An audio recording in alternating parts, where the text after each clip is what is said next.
یہ سوال ہی نہیں کہ ہم میلاد مناتے ہیں، یہ بتائیے کہ میلاد کیوں نہ منائیں؟ آپ کوئی ایویڈنس ہے ان قرآن؟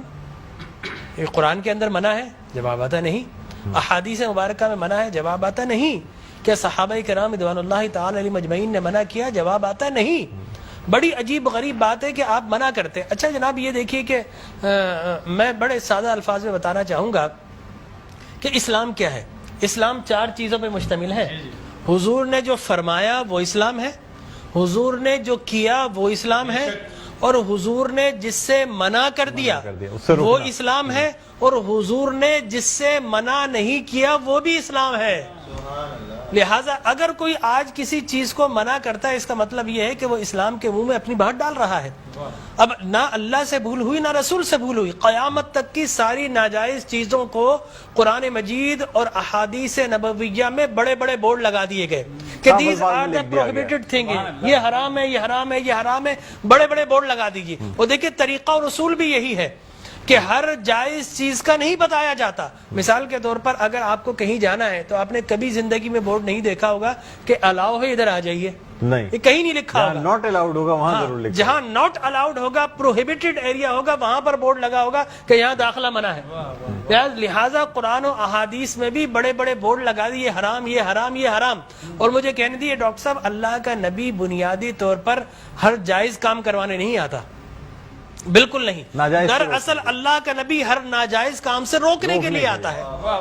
اگر جائز کام کی اگر جائز کام کروانے آتا اور جائز کی فہرست بنتی تو قرآن 30 پاروں پہ ہی 30,000 پارے بھی کم پڑ جاتے کہ یہ بھی جائز، یہ بھی جائز، یہ بھی جائز، یہ بھی فہرست، ایک پوری فہرست بن جاتی۔ کہاں تک ہم قرآن حفظ کرتے؟ لہٰذا قرآن کے اندر اللہ کو جو ناپسند چیز ہے ان کا بیان ہے، اللہ کو جو پسند ہے ان کا بیان ہے۔ ہر جائز چیز اللہ کا نبی کروانے نہیں آتا۔ اب اگر بنگلہ دیش کے لوگ رہنے والے اگر پوری زندگی اگر چاول کھاتے اور مچھلی کھاتے، ان سے یہ نہیں پوچھا جائے گا باجرے کی روٹی کیوں نہیں کھائی، تم نے گندم کیوں نہیں کھایا، تم نے فلانے نہیں کیا، نہیں پوچھا جائے گا۔ اگر اسی طرح پاکستان کے رہنے والے مچھلی روزانہ نہ کھائے تو ان سے نہیں پوچھا جائے گا کہ یہ بھی تو اللہ کی غذا تھی، جائز تھی، تم نے یہ کیوں نہیں کھایا۔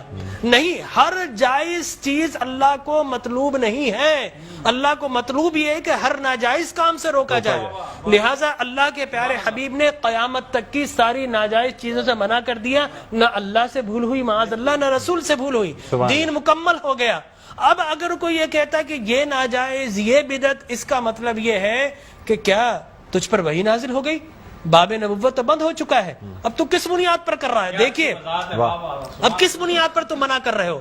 اور میں آپ کو بتاؤں ڈاکٹر صاحب، یہ دین کا مسلمہ اصول ہے کہ کسی چیز کے جواز کے لیے کوئی ضعیف حدیث بھی کافی ہے، لیکن کسی چیز کے حرام یا بدعت ہونے کے لیے قرآن اور احادیث کی نص قطعی چاہیے آپ کو، اور حدیث متواترہ چاہیے، اس کے بغیر آپ کسی چیز کو حرام نہیں کر سکتے۔ اس لیے کہ اسلام گلا گھونٹنے کے لیے نہیں آیا، اسلام تو راحتیں دینے کے لیے آیا ہے۔ لہٰذا جو ناجائز چیزیں تھی اسلام نے وہ منع کر دی 1400 سال پہلے۔ اب اگر کوئی کہتا ہے کہ جناب آپ میلاد کیوں مناتے ہیں، تو میں کہتا ہوں یہ سوال ہی نہیں، بڑے احمق لوگ ہیں جو جائز کی دلیل مانگ رہے ہیں۔ اے بھائی دلیل تو ناجائز کی ہوتی ہے، لہٰذا آپ ناجائز کی دلیل دیجئے کہ قرآن میں منع کیا کہ احادیث میں، بلکہ اب میں یہ کہتا ہوں اس بات کے بعد آپ قرآن پڑھیے، اللہ تبارک و تعالی نے 5 نبیوں کا میلاد قرآن میں بیان کیا ہے۔ حضرت آدم علیہ الصلوۃ والتسلیم کے میلاد نامے قرآن کے 5 رکوع پر متفرق، پہلا واقعہ ہی میلاد نامہ آدم ہے، فرشتوں کو جمع کیا، میں آدم کو پیدا کرنے والا ہوں، کیا کریں؟ سیلیبریشن کرو۔ آدم کی ولادت کا موقع، نفخت فیہ من روحی فقعوا لہ ساجدین، جیسے ہی میں یہ آنکھ کھول دے، یہ پیدائش ہو جائے، ولادت ہو جائے، تو تمہیں کیا کرنا ہے؟ اس کو سجدہ کرنا ہے۔ اللہ تبارک و تعالیٰ فرماتا ہے کل مجمعون الا ابلیس، سارے فرشتوں نے سیلیبریٹ کیا، آدم کو سجدہ کیا سوائے ابلیس کے۔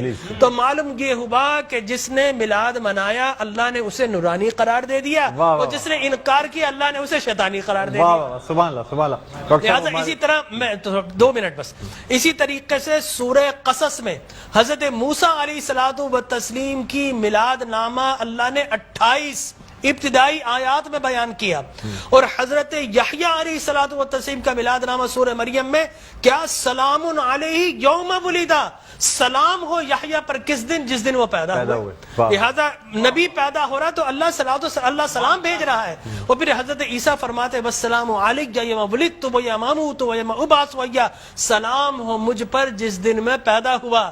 سرکار نے فرمایا. اور پھر اللہ تبارک و تعالی نے ووالدین وما ولد کہہ کر حضور کے میلاد کو بیان کیا. اور حضرت مریم کی میلاد کو اللہ نے سورہ آل عمران میں بیان کیا. پھر سرکار نے فرمایا کہ میرے غلام الجمعۃ عید للمسلمین. لوگ کہتے ہیں 2 عیدیں، تیسری عید مل گئی. حضرت عمر بن خطاب سے پوچھا کہ یہ الیوم اکملت لکم دینکم، یہ آیت ہمارے نبی پر نازل ہوتی تو ہم 2 عیدیں مناتے، ہم تو بطور عید مناتے. حضرت عمر نے حضرت ابن عباس دونوں سے احادیث فرمایا میاں تم ایک عید کی بات کر تو ہماری تو 2 3 عیدیں تھی اس دن. وہ یوم عرفہ تھا مسلمانوں کی عید کے دن، وہ جمعۃ المبارک تھا مسلمانوں کی عید کے دن، وہ تکمیل دین کا دن تھا، وہ مسلمانوں کی عید کا دن ہے. لہٰذا یہاں پر تو پہلی، دوسری، تیسری، چوتھی، 5ویں نہ جانے کتنی عیدیں. اور صحیح مسلم کی حدیث مبارک رسول اللہ نے 5 عیدیں بیان فرما دی. ایام تشریق، ایام یوم نحر، اس کو سرکار نے عید قرار دیا. لہٰذا معلوم یہ ہوا کہ سرکار دو عالم. اور پھر میں عرض کر رہا تھا کہ آدم پیدا ہوئے، فرمایا الجمعۃ عید للمسلمین، جمعہ مسلمانوں کی عید کا دن. فرمایا رسول اللہ کیوں؟ فرمایا فیہ خلق آدم، اس لیے کہ اس دن تمہارے باپ آدم پیدا ہوئے. معلوم ہو آدم پیدا ہو تو عید کا دن، اور جس دن فخر بنی آدم پیدا ہو ہزاروں عیدوں کا عید. یہ عید بھی ہے اور یقینی طور پر جشن بھی ہے. دیکھیے حضرت عیسیٰ ابن مریم علیہ الصلوۃ والتسلیم پیدا ہوتے نا، اللہ تبارک و تعالی حضرت مریم کے پاس پینے کے لیے کچھ نہیں تھا. اللہ فرماتا وَهُزِّ إِلَيْكِ بِجِذْعِ النَّخْلَةِ تُسَاقِطْ عَلَيْكِ رُطَبًا جَنِيًّا، اے مریم گھبرا مت، اللہ کے میرا نبی آنے والا، اس کی ولادت ہونے والی ہے. یہ سوکھا ہوا درخت ہے، اس کو ہاتھ تو لگا. حضرت مریم جیسے ہی ہاتھ لگاتی ہے اللہ تبارک و تعالی میلاد عیسیٰ کی خوشی میں اس کو ہرا بھرا کر دیتا ہے اور پانی جاری و ساری کر دیتا ہے. تو اللہ تبرک بھی دیتا ہے، اللہ تبارک و تعالی اسے سیلیبریٹ بھی کرتا ہے. تو یقینی طور پر میلاد النبی صلی اللہ علیہ وسلم کے اگر جواز کی آپ بات کریں گے صبح ہو جائے گی. میں قرآن سے بھی بیان کرتا رہوں گا، میں احادیث نبویہ سے بھی بیان کرتا رہوں. لیکن ناجائز کی ایک دلیل اگر کوئی ہمیں دینا چاہے تو ہم موجود ہیں میٹرو ٹی وی پر، کوئی ایک دلیل ہمیں دے دے. لوگ کہتے ہیں بدعت بدعت، یہ بدعت. او بھائی بدعت، ہر نیا کام بدعت نہیں ہوتا، ہر نیا عقیدہ بدعت ہوتا ہے. لہذا وہ سمجھے نہیں، ہر نیا کام بدعت نہیں ہے. میں آپ کو ثابت کر دوں ہر نیا عقیدہ بدعت ہے. لیکن آپ شیطان نے جب بلیف جو جس چیز پہ انسان کا ہے وہ قائم ہے، وہ قائم ہے. ہر نیا کام، اگر ہر نیا کام بدعت ہوتا، خوشی منانا، عید منانا، اس میں تو کوئی ایسی بات انوویشن ہے اسلام کے اندر. آپ یہ دیکھیں نا حضور اکرم صلی اللہ علیہ وسلم کی وفات شریف کے بعد قرآن مجید جمع کیا، بدعت. پھر اس کے بعد تراویح بدعت. وہ بخاری کے ہذہ نعمت البدع. حضرت عمر بن خطاب کے الفاظ ہے کتنی پیاری بدعت ہے کہ میں نے تراویح شروع فرما دی. تو مقصد وہ کہ بدعت اچھی بھی ہوتی ہے. صحابہ کرام بدعت حسنہ بھی ہے، بدعت مذمومہ بھی ہے. اور مذمومہ بدعت کیا؟ اچھی چیز کو مٹا دینا. اور بدعت حسنہ کیا ہے؟ کسی اچھی کام کا جاری کرنا. فرمایا من سن سنتا حسنتا فلہ اجرھا واجر من عمل بھا الی یوم القیامہ. جو کسی اچھی سنت، اچھے کام کو جاری کرتا ہے، اس کے بعد قیامت تک اگر لوگ اس کام کو جاری رکھیں تو اس بگنر کو اللہ تبارک و تعالی اجر و ثواب عطا فرماتا ہے. ہماری ٹرانسمیشن کا